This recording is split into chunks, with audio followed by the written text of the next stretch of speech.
The heart of a champion is forged through hard training and long days of practice. Only the best will emerge in this dog-eat-dog world. Do you have what it takes to be best in show? Do you have what it takes to play Dog Tag Trick? Dog Tag Trick is a card game in which players are competing to have the best performance in the annual dog show. The deck is made up of 4 suits, each ranging from 1 through 9, with 5s doing double duty as 10s. Deal out a number of cards depending on the number of players, and the lead player starts off the round by playing cards from their hand to the table. There are 3 types of main events that can be entered, represented by different combinations of 2 cards. Each high 5 pair is 2 cards that add up to a multiple of 5, like this 3 and 7. A low set pair is 2 cards of the same number, like these 2 6s. And a low run pair is 2 cards that are consecutive numbers, like this 3 and 4. Whatever the lead player decides to play will dictate what the other players must follow with if they want to compete in the main event for the current play, referred to as the trick. So, if the lead player plays a high 5 pair, the next player will need to play a high 5 pair as well. However, let's say the next player doesn't have a high 5 pair in their hand, or just doesn't want to compete in the main event. They can instead play a single card to compete in the sideshow. Once every player has played to the trick in either the main event or the sideshow, the cards are evaluated to determine the winners.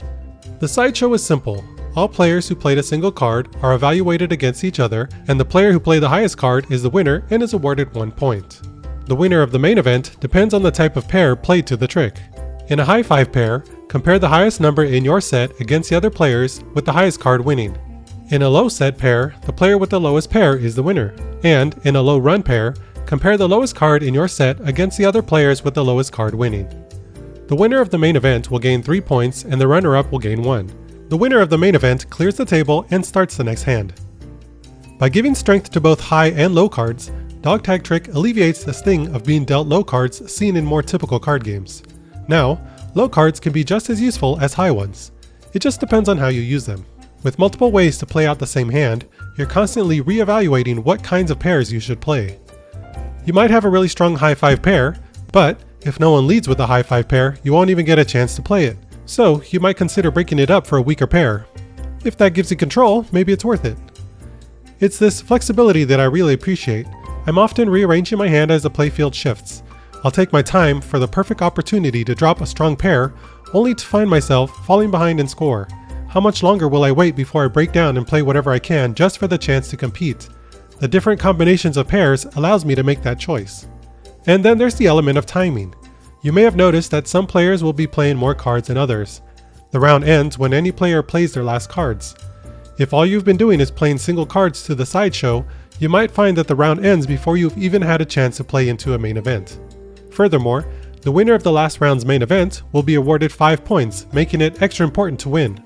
Hopefully, you have the right pair to compete. It's entirely possible to have a fantastically strong pair for the last trick, only to not be able to play it because the leader played a different pair. Worse yet, maybe all you have is a single card at the end without even the slightest chance to contend for the main event.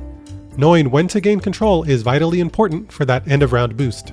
You'll also notice that you start with an odd number of cards, so even if you have a hand capable of winning every main event, you'll still need to consider when is the best time to play that single card. Dog Tag Trick is a delightful way to spend an evening. It's breezy enough that you can still swap stories and fling jokes around the table along with the cards. But it's not so slight that it plays itself. The scoring structure is pliable enough that you feel like you have a chance to compete in most hands, but not so loose that you won't feel the sting of a higher pair that denies you some points.